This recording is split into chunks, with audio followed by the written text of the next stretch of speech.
you like what we do here over at Aircrew Interview and would like to support us and help us grow, you can head over to our Patreon channel at patreon.com/Aircrew Interview, where you can donate monthly. We have different tiers ranging from $1 per month right up to $25, with each tier offering different rewards. All the monthly donations greatly help us to continue creating these video and audio interviews, so please take a look and I thank you in advance. Enjoy.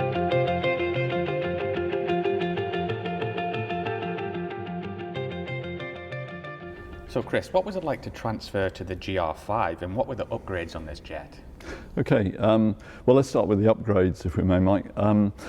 The GR5 was a complete rework of the GR3. It was really quite a different aircraft. It had a bigger wing, which meant better turning performance, which was a big positive, and it had a lot more fuel as well, which overcame one of the drawbacks of the GR3. It also had more weapon stations, so that ultimately we finished up carrying sidewinders right on the outboards, but we still had all the weapon stations that we would have had on the GR3 as well on top of that, so that was great. Because the avionics were much better, we had a much better inertial system in the aircraft, so in terms of finding your way around the countryside, it was much more user-friendly. So we had better navigational performance, longer range, better weaponry, all that sort of thing. So it was a great improvement. And also, if you look at the two airframes together, you'll see that the GR5 onwards had this lovely bubble canopy, whereas the GR3 you were buried into the aircraft, and the view out was not great. You got used to it, but actually when you got into a GR5 onwards, you thought, wow, this is fantastic. You can actually see what's going on around you, which was obviously very useful. Absolutely. Yeah. And was the GR5 the same role as the GR3, just on obviously a better airframe? Yeah, in terms of role, it was essentially the same role. So we were carrying the same sort of weapons, and as time went on through the GR7 and 9 upwards, they developed a much more wider range of weapons. But when I went to the GR5 in its early days, it was still carrying around the old weapons that we used to carry around in the GR3 effectively. But obviously, as I say, upgrades came along and much better weaponry as time went on. But in terms, you were asking about what was it like to transition from one to the other.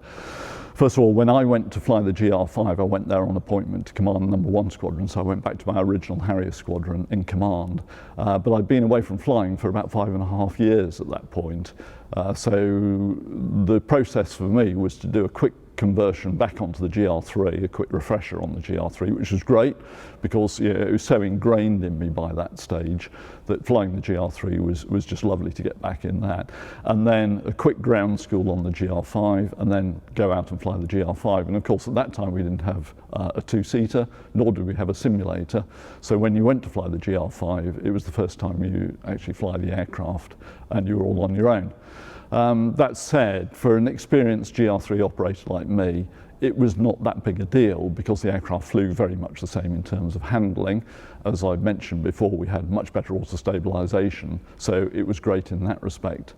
And you know, it was a really lovely aircraft to fly. Ultimately, we got a very good navigational map display in it. With the GR5, that didn't exist initially, but with the upgrades, we got a very good map display in it as well. And when we got onto the GR7, obviously it was upgraded again to equip it for night operations with night vision goggles and forward-looking infrared.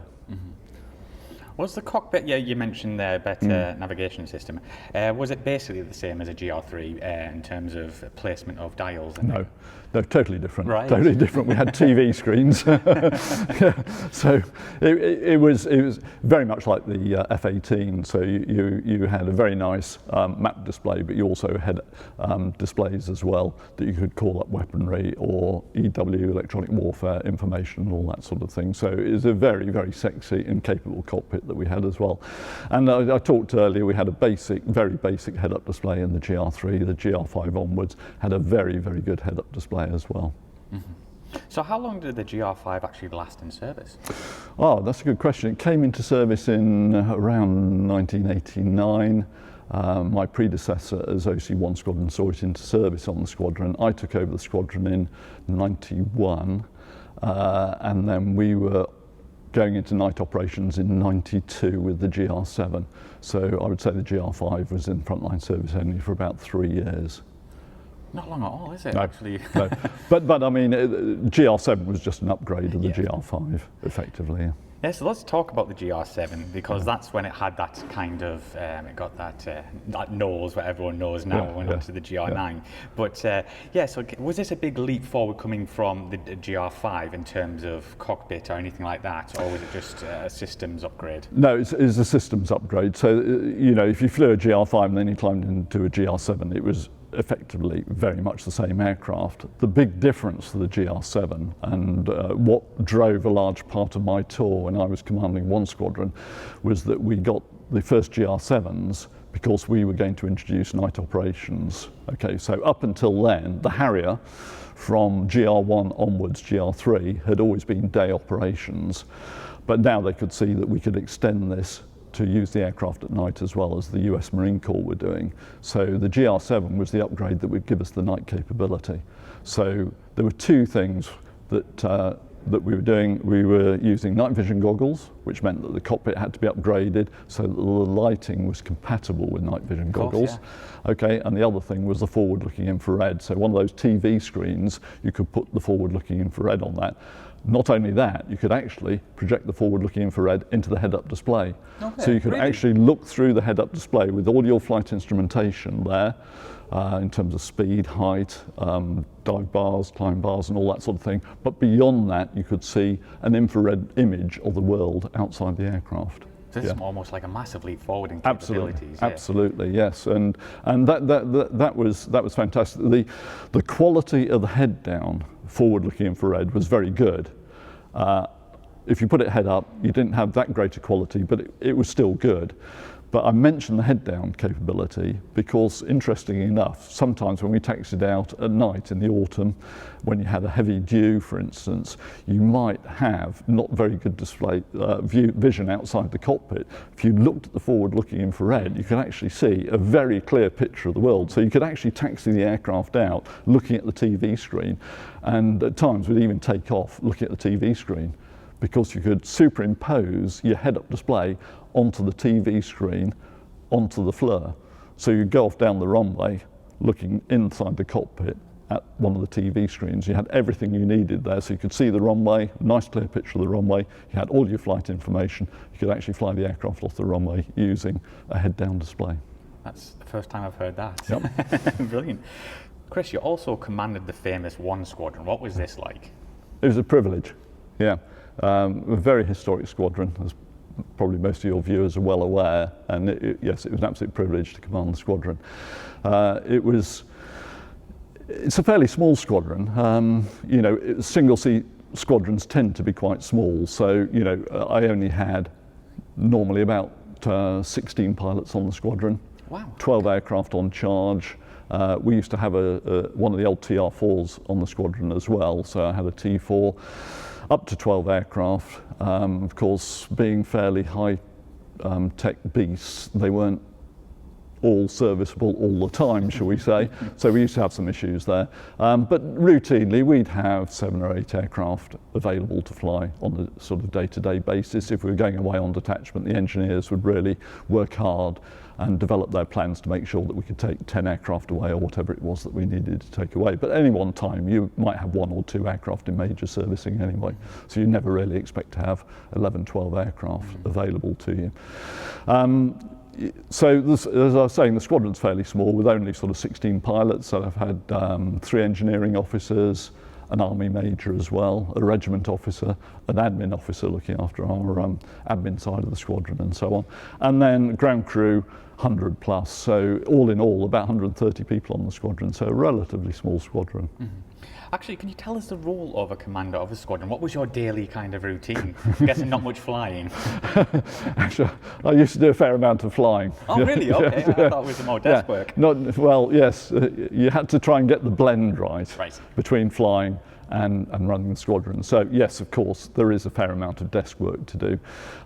In terms of answering questions, writing reports on people, determining the way the squadron's going, and making sure that you're getting the right support that you need. And yes, there is a huge amount of admin to do, but of course you're not doing it all yourself. You've got flight commanders who are organising the exercises for the squadron.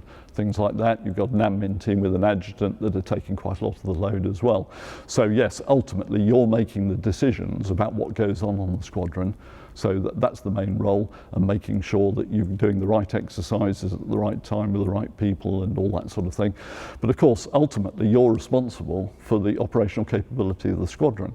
So that means that you've got to make sure that you have the right training in progress week by week to make sure that the squadron is capable of meeting all its tasks as well.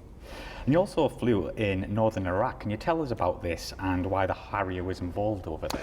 Yeah, after the first Gulf War, Saddam was still in power in Iraq, and as your viewers are probably well aware, he was persecuting the Marsh Arabs in the south and also the Kurds up in the north. And so the Royal Air Force was involved in the period between the first Gulf War and the second Gulf War. Of peacekeeping, that is, keeping Saddam's forces out of the northern area, which is the area we were involved in, to try and protect the Kurds up in the north.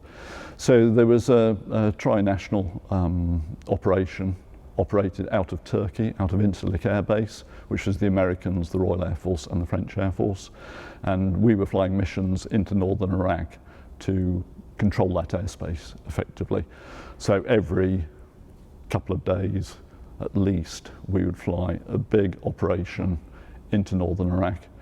Our role on the Harrier was to carry out reconnaissance. Now, we didn't start this operation off, due credit to the Jaguar guys who were in there before us, because they've been operating there for some time.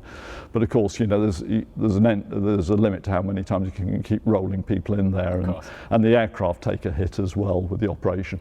So at some point it was decided that the Harriers would take over.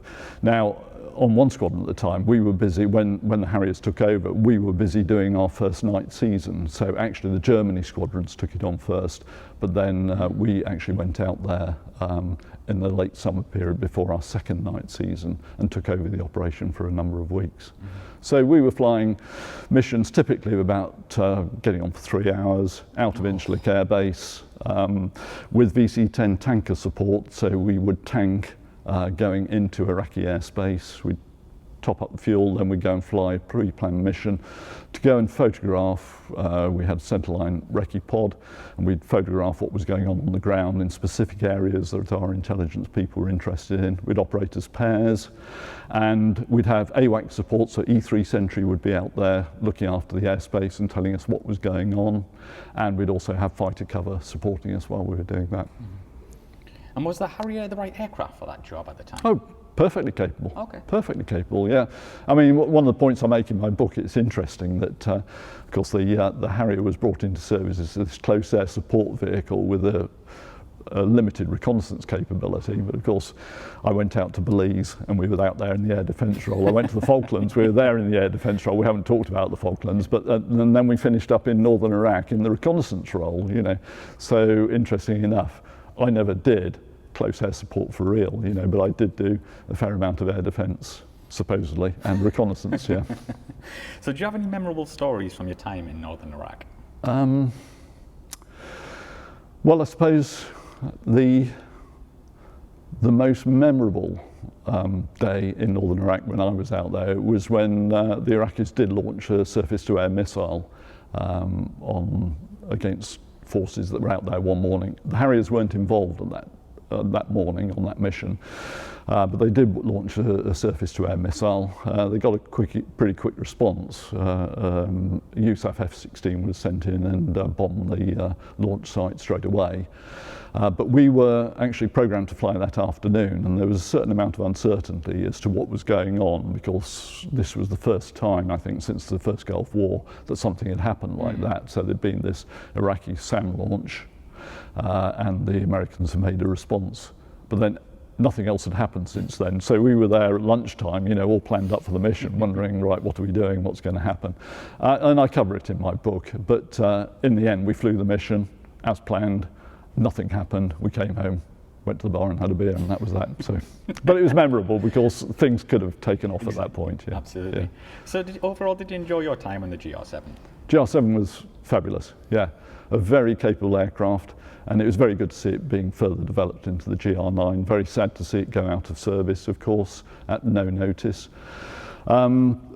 I flew more in the GR3 than the GR5 and 7 because I did 3 tours altogether on the GR3 and just 1 tour in command flying the GR7, GR5, GR7. My favourite aircraft of the 2, GR3, because it was more demanding and it was a very exciting aircraft to fly. I mean, all due regard to the GR7, incredibly capable aircraft, and we all loved it, but actually we got so many good memories of the GR3.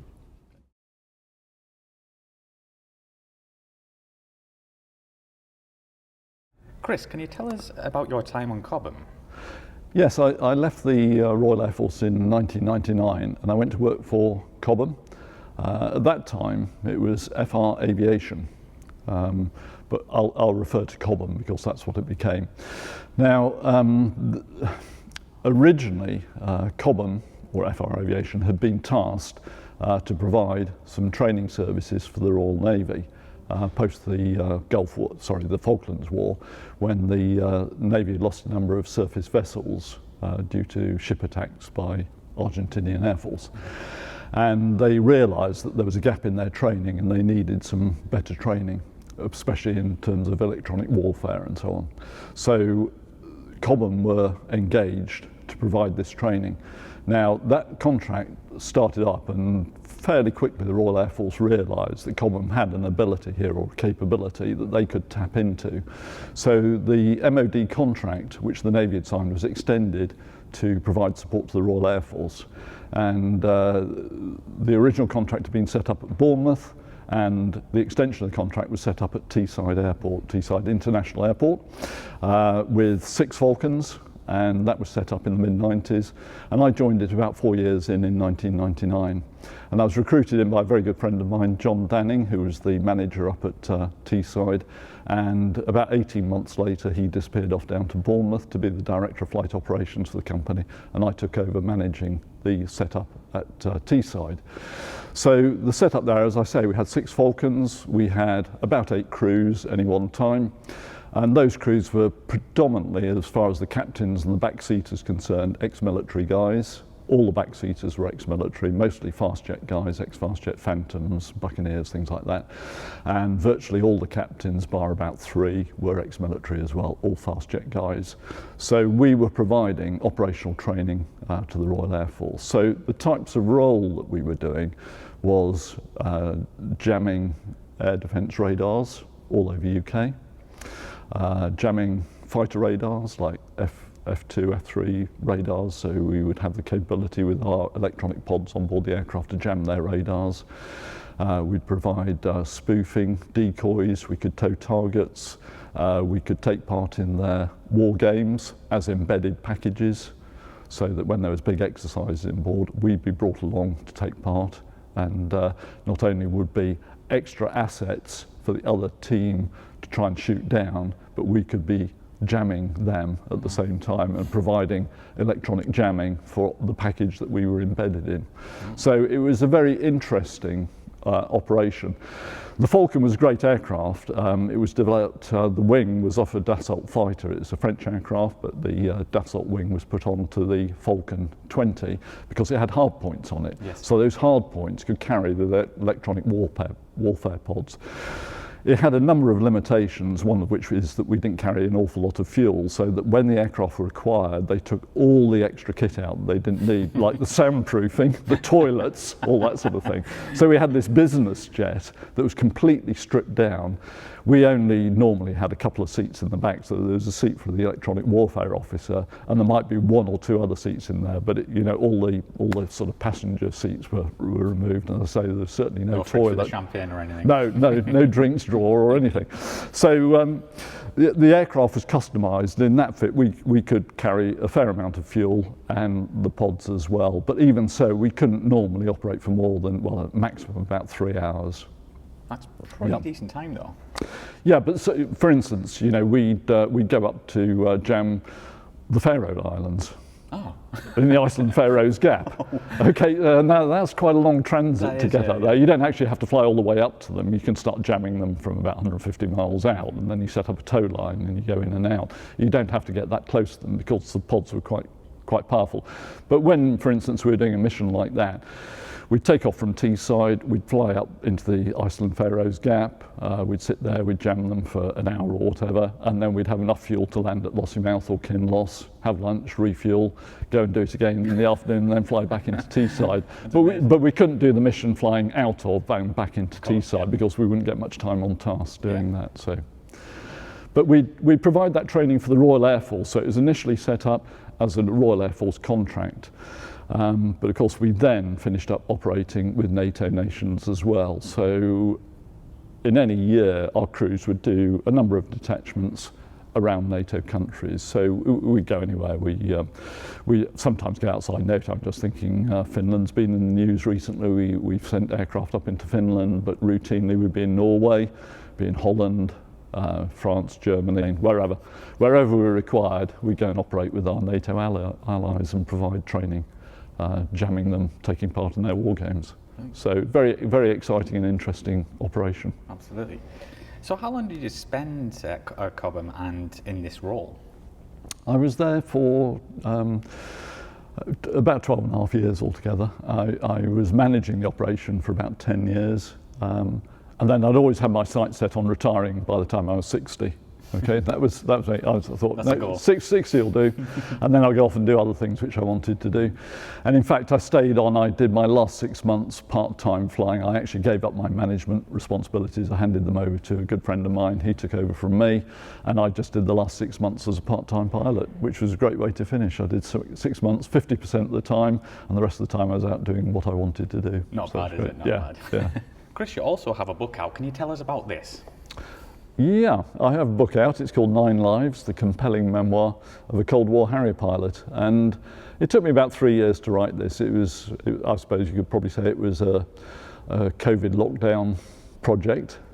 I've had probably a different career in aviation from most people because most military pilots think of going into fly civil. We go from the military to the airlines. I didn't particularly want to do that, and of course I went in to work for Cobham, which was quite different, and then ultimately of course I spent 4 years down in Spain, which is all covered in the book. So this book is the story of my career in aviation. It's not about my personal life or anything like that. It's you know, if you're interested in aviation, you'd probably be interested in reading it because it's not just about the military, it's largely about the military, but it also touches on the civil operations that Cobham were doing, which are obviously very closely tied to the military. But lastly, down in Spain, it looks into the commercial flying world as well, and particularly flying training for airline pilots. And do you think it's readable for people who are not interested in aviation? Well, I'd like to think so. I think aviation is an interesting topic. So even if you're not burning to go out and buy lots of books on flying or aeroplanes, I think this is, I'd like to think it's an interesting insight into flying in the period when I was flying. So that was from starting flying for me in 1969 right through until I finished flying, and ultimately beyond into operating in Spain, managing the flying training of commercial airline pilots right through to 2018. So for the best part of 50 years it covers, I think, a span of aviation which is of interest to could well be of interest to most people, to be honest. So go out and buy the book, I would say. Yeah, and with the stories in the book, did you note things down as you went on through your career, or was it all from there? It was all from there. And, you know, it's very interesting, actually. Somebody who did a write-up on the book said that I must have kept very good records of what I've done in life. I haven't, actually. I've never kept a diary. I think as pilots you have a logbook, which is a great aid memoir about where you were, what you were doing and so on. But actually all the anecdotes, all the stories about things that happened are just things that I've remembered. Sometimes I can't remember what I did yesterday, but I can remember what I was doing, flying a Harrier out of Marham, doing air-to-air refuelling or whatever it happened to be. I can remember certain things about that, so I'm quite fortunate in that respect. Now, it's very easy to write a book and say, yeah, I've got all that right, and just get it published and so on. I'm actually very concerned that I've written stuff that isn't true or I've misremembered things. So when I'd finished writing it, I gave the book to a very good friend of mine and said, have a read of that. And my friend Chris Rayner came back and said, that's great, you should try and get it published, you see. Yeah. And he knew me for a number of years. Well, he still knows me very well, and he didn't sort of make any great points about fact or detail that were wrong, but I thought, I'm still, you know, I want to be absolutely sure, because I don't want to push a book out and then people say, oh, that's absolute rubbish. Yeah. So I actually sent the book to a number of very good friends of mine, not the whole book, but I sent chapters, so that people I'd worked with at certain points in my career, I sent the book to them and said, would you mind having a gander through this and let me know if I've got anything wrong. The odd little point came out, but most of it was, no, that's as I remember it. So that's pretty that's good. Yeah. So where can we find the book? Well, it's published by Gr5. So if you go to the Gr5 website, they're publishers down in London, you just have to put into your search engine Gr5 9 Lives by Chris Burwell, and you'll find it there. Or if you just go into Amazon and put 9 Lives Chris Burwell in, it'll appear.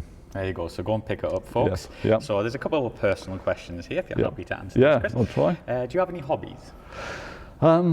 Yes, I do. I suppose the first one is I do Popmaster with my wife most days. What's that? Popmaster on Radio 2. Oh, I've never heard of that. Haven't you? Popmaster, oh dear. No.